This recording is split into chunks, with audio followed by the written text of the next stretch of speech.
Welcome to HK cool ज्ञान education family. मैं हूं HK और आप देख रहे हो हमारी यूट्यूब चैनल HK कूल ज्ञान। नो ड्रामा, नो बयान, ओनली ज्ञान। विद्यार्थी दोस्तों, आज के वीडियो में हम कक्षा 10 में हिंदी विषय में सुमित्रा नंदन पंत का 7वां काव्य जन्मभूमि, इस जन्मभूमि काव्य को हम एकदम आसान भाषा में समझेंगे। अगर आप हमारी चैनल पर नए हो तो वीडियो को लाइक और चैनल को सब्सक्राइब करें और बेल आइकन जरूर दबाएं ताकि हमारे ऐसे ही एजुकेशनल वीडियो सबसे पहले आपके पास पहुंच सके। तो चले समय न गवाते हुए वीडियो को शुरू करते हैं। विद्यार्थी दोस्तों, वीडियो को शुरू करने से पहले, काव्य को समझने से पहले हम कवि परिचय की बात करेंगे, क्योंकि बोर्ड की एग्जाम में कवि और लेखक के जीवन और साहित्य सर्जन में से काफ़ी प्रश्न पूछे जाते हैं। तो मैंने यहाँ सुमित्रा नंदन पंत के जीवन और साहित्य सर्जन के महत्वपूर्ण प्रश्नों को अंडरलाइन किया है। पहले उनको देख लेते हैं। तो आपका बोर्ड की एग्जाम में ऐसा प्रश्न आ सकता है कि सुमित्रा नंदन पंत का जन्म कहाँ हुआ था। तो सुमित्रा नंदन पंत का जन्म उत्तराखंड के अल्मोड़ा जिले के कौसानी गांव में हुआ था। आपका दूसरा महत्वपूर्ण प्रश्न है कि सुमित्रा नंदन पंत ने अपनी पढ़ाई अधूरी क्यों छोड़ दी। तो आपका उत्तर है कि सन 1921 में गांधी जी के असहयोग आंदोलन के कारण सुमित्रा नंदन पंत को अपनी पढ़ाई अधूरी छोड़नी पड़ी।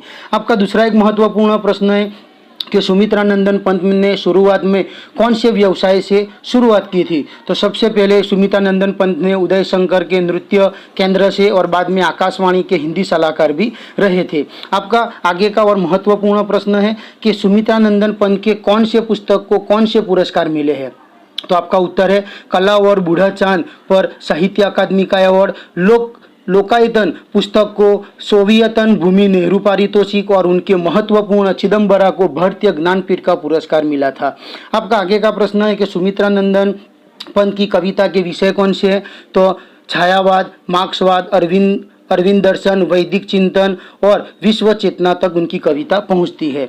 आपका आखिरी महत्वपूर्ण प्रश्न है कि सुमित्रा नंदन पंत के पुस्तकों के नाम बताइए। तो वीणा, ग्रंथि, पल्लव, गुंजन, युगवाणी, मधुज्वाल, ग्राम्या, युगपथ, कला और बूढ़ा चांद इनकी महत्वपूर्ण रचना है। तो यहाँ हमने देखा कि सुमित्रा नंदन पंत के जीवन और उनके महत्वपूर्ण प्रश्न, क्योंकि बोर्ड की एग्जाम के अंदर किसी भी कवि और लेखक के जीवन और उनके साहित्य सर्जन में से काफ़ी प्रश्न पूछे जाते हैं।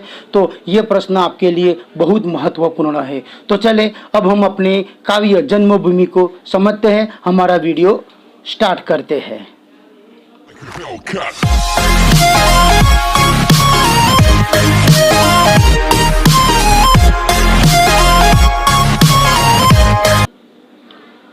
विद्यार्थी दोस्तों, काव्य शुरू करते हैं। तो काव्य की शुरुआत में ही कवि सुमित्रा नंदन पंत कहते हैं, जननी जन्मभूमि प्रिय अपनी जो स्वर्गादपि चिर गरियसी। यहाँ गरियसी यानी श्रेष्ठ, स्वर्गादपि यानी स्वर्ग से। तो शुरुआत में कवि कहते हैं जननी और जन्मभूमि। जननी यानी हमारी जनता, हमारी माता, और जन्मभूमि यानी हमारा देश जहाँ हमने जन्म लिया है, वो हमारी जन्मभूमि। तो कवि क्या कहते हैं कि जननी और जन्मभूमि, बस जन्म देने वाली माँ और जन्मभूमि बराबर स्वर्ग से भी महान है। तो शुरुआत में इन्होंने बराबर जन्मभूमि का गौरवगान शुरू करते हैं। कवि आगे कहते हैं कि जिसका गौरव भाल हिमालय स्वर्ण धरा हस्ती चिर श्यामल। कवि क्या कहते हैं कि भैया वह भारत भूमि है जिसको दुनिया का सबसे ऊंचा पर्वत हिमालय मिला है। तो हिमालय का जिसका गौरव, हमारे देश का गौरव क्या है? हिमालय। जिस तरह इंसान का बराबर सबसे जरूरी अंग मस्तक उसका बाल होता है, उसी तरह भारत का बराबर गौरव बाल यानी हमारा हिमालय, हमारा मस्तक, वो हमारे देश का गौरव है। और हमारी धरती बराबर सुनहरी धरती हमेशा हंसती रहती है। कवि आगे कहते हैं कि ज्योति ग्रथित गंगा यमुना जल वह जन जन के हृदय में बसी। यह वह भारत भूमि है जहाँ गंगा और यमुना जैसी पवित्र नदियाँ बहती है। बस ज्योति ग्रथित यानी ज्योति से ग्रथी हुई है। इस गंगा यमुना नदियों को हम भारत देश बस लोक माता कह के बुलाते हैं। और इस भारत देश के हर एक इंसान, हर एक नागरिक के मन में यह गंगा यमुना का प्रेम बसा हुआ है। कवि आगे कहते हैं कि जिससे राम लक्ष्मण और सीता बना गए पद धूलि पुनीता।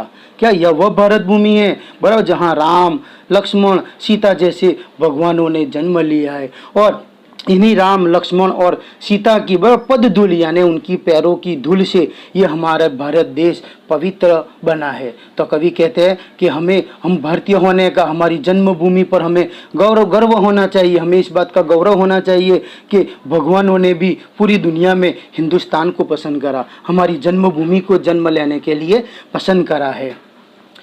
कवि आगे कहते हैं, जहाँ कृष्ण ने गाई गीता बजा अमर प्राणों में बंसी। यह वह भारत भूमि है, यह वह पवित्र भारत भूमि है, जन्मभूमि है, जहाँ कृष्ण, राम, सीता, लक्ष्मण जैसे भगवानों ने जन्म लिए हैं। पूरी दुनिया को छोड़कर उन्होंने भारत को पसंद करा है। यह वही जन्मभूमि है जहाँ कृष्ण ने अपने मुख से अर्जुन को पूरी गीता सुनाई थी। बजा अमर प्राणों में बंसी, और लोगों को सत्य असत्य, धर्म अधर्म क्या है इस बात का ज्ञान दिया था, बोध कराया था।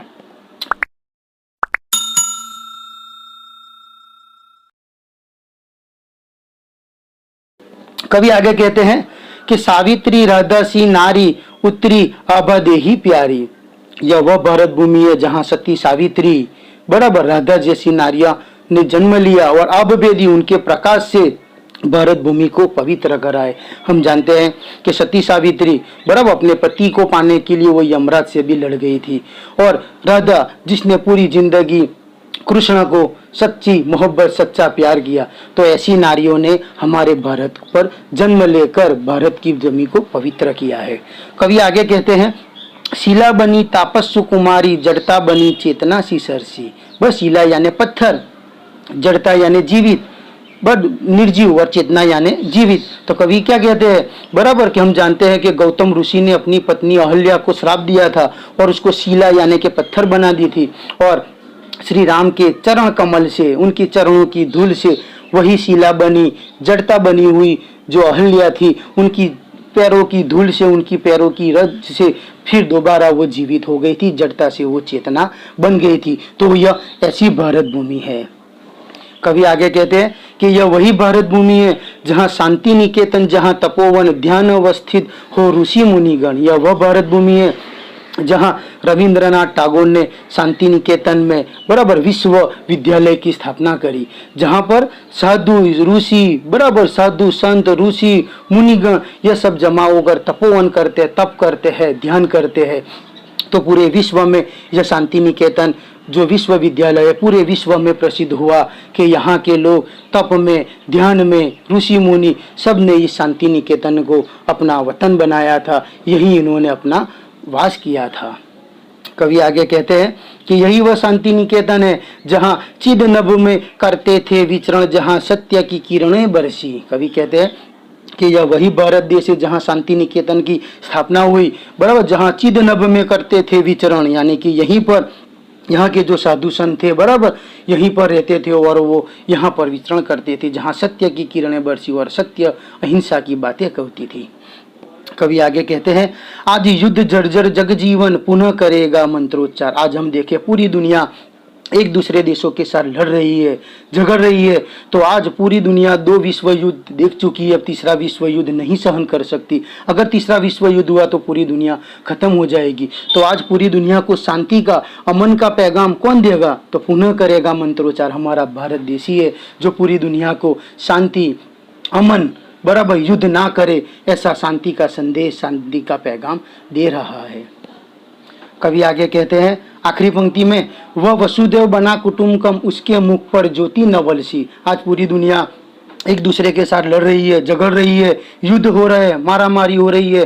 तो वसुदेव कुटुंबकम की भावना यानी कि पूरा विश्व एक परिवार है, पूरी दुनिया एक कुटुंब है, ऐसी भावना उसके मुख पर, यानी कि भारत ही एक ऐसा देश है जो पूरी दुनिया को यह अमन का संदेश देता है कि पूरी दुनिया एक कुटुंब है, पूरी दुनिया एक परिवार है। इस तरह अगर हम रहेंगे तो अंदर आपस के जो देशों की लड़ाइयाँ है, झगड़े, उसे हम खत्म कर सकते हैं। इसीलिए कवि कहते हैं कि जननी माता और जन्मभूमि बराबर वो स्वर्ग से भी महान है। तो हम खुशकिस्मत है कि हमें ऐसे भारत भूमि पर जन्म मिला है।